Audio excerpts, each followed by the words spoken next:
today we are going to learn how to make fermented veggies. These are great on just about everything. This week we will be having our fermented veggies on our ricotta pizza. We'll be having them in sandwiches and snacks and so much more. So let's get going. Now what we're going to first make is our live culture. So we're actually going to take our yogurt and we are going to strain it and we are going to get our live culture whey. Okay, we are now going to learn how to make whey. All we're going to do is we're going to take our plain live yogurt. At this point, if you make homemade yogurt, you're good to go. But if you want to go and get store-bought, all you need to get is a yogurt that says live cultures on the side of the container. So we are going to take our yogurt. We're going to put in our cheesecloth, just like so. And I am putting about 2 cups of plain yogurt. Again, you don't want to have any flavored yogurt. It does have to be plain yogurt. Now we're going to take our cheesecloth and we're going to wrap it up like so. And as you can see, the whey is starting to come out. It comes out very fast. And this is what we are going to use to put into our fermented vegetables. How easy is that? Easy peasy. So we're gonna let this strain for a couple minutes and we'll come right on back.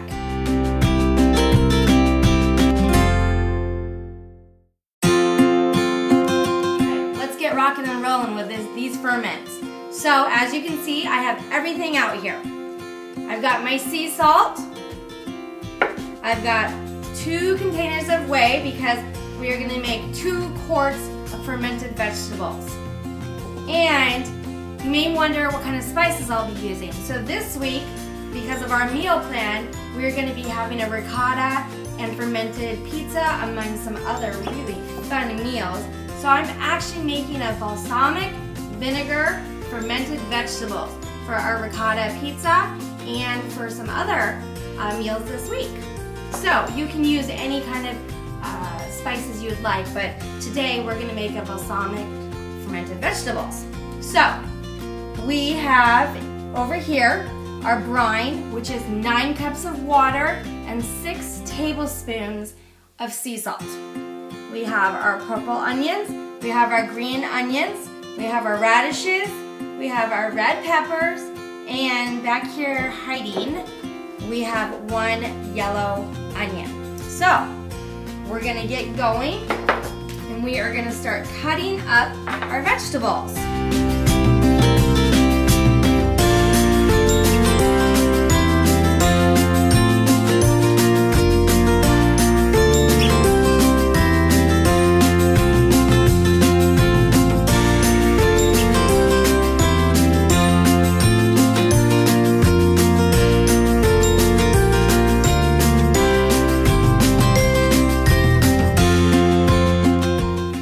Okay, we've got all of our vegetables chopped up, and now we're going to start putting them in our jars.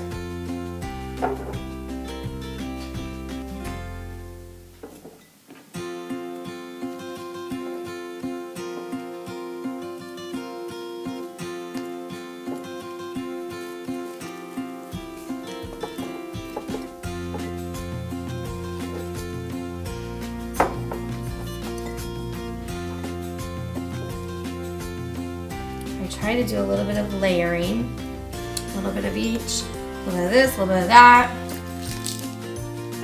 So,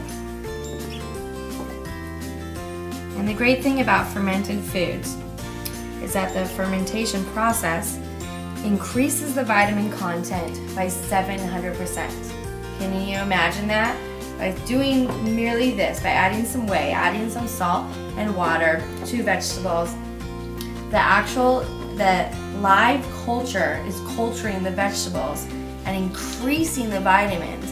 And not only is it doing that, but there's actual nutrients in the vegetables that are not bioavailable to us. So in other words, we just can't get them. And so by this fermentation process, we are able to get them and they become bioavailable to our bodies. And another little tidbit of information is that all disease and infection has to go through our gut.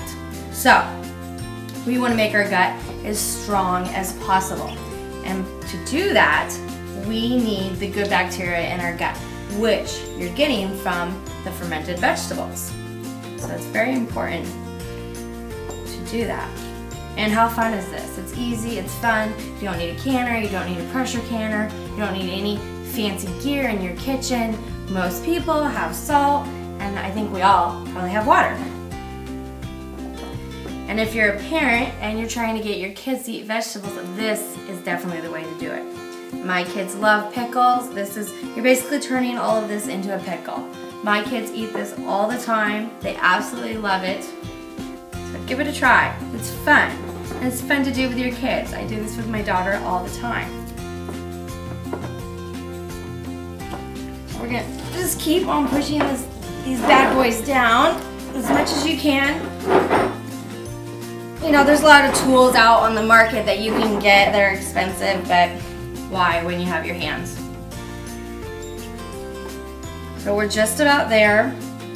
Okay, it's looking pretty sweet. Pretty sweet.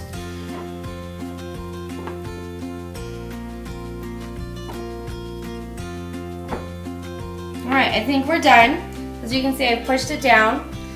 Now we've got a little bit of space, so we're just going to keep on pushing it down. Now the key is that we don't want any oxygen to the vegetables. So we're going to push this down, and that's why we have made our brine over here. And so we are going to put that right there. Now it comes the fun part. So we are now going to add our flavoring, our balsamic vinegar. By the way, I mean really, can you get any prettier than this? This is gorgeous. Stop it.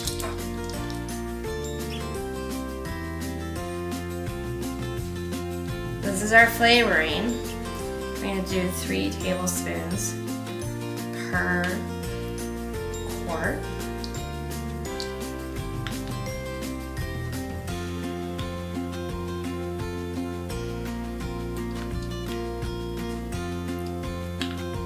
Like that. Okay.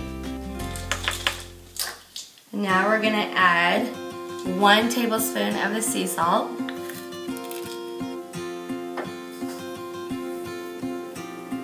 And the sea salt is going to protect our vegetables from the bad bacteria. Like so, okay? And now we're gonna add 1/4 cup of our whey. This is our live culture. So keep in mind, you can fudge around with the spices, but not with this. You always want 1 tablespoon of sea salt and 1/4 cup of whey per quart of vegetables.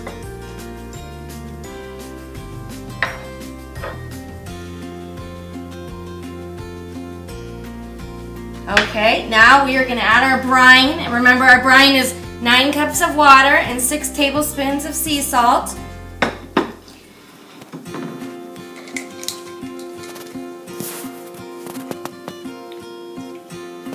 We're just going to keep on adding it.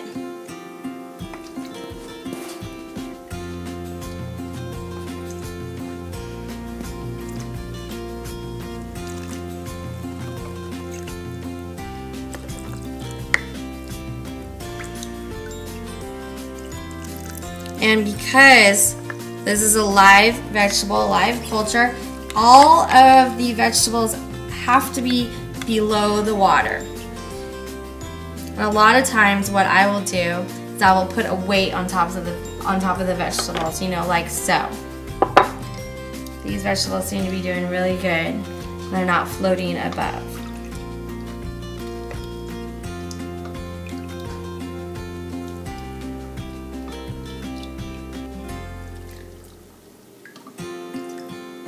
You will start, on your first day, you'll start to see some bubbles happening. And what that is doing is that's the CO2. The process is that the CO2 is going to happen.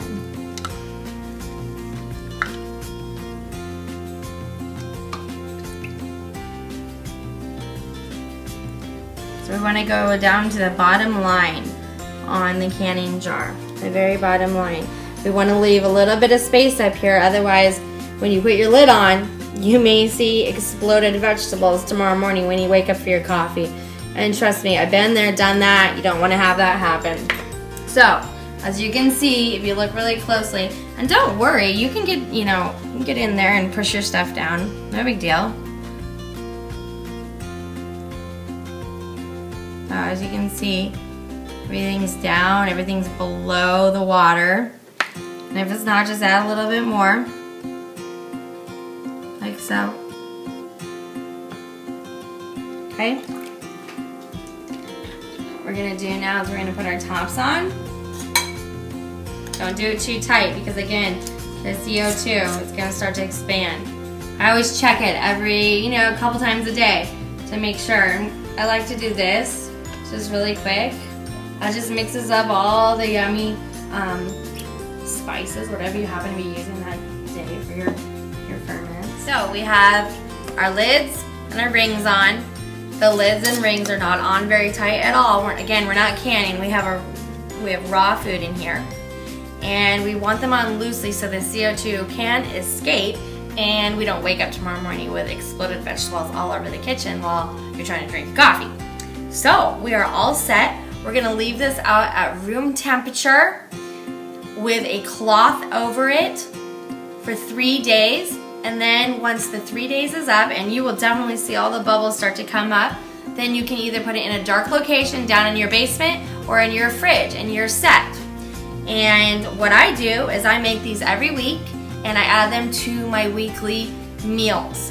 And so I will just put them in my refrigerator and bring them out for sandwiches and pizza and all kinds of fun stuff. And if you're interested in our meal plan, you can check us out at www.wholesomepantry.net. Thank you.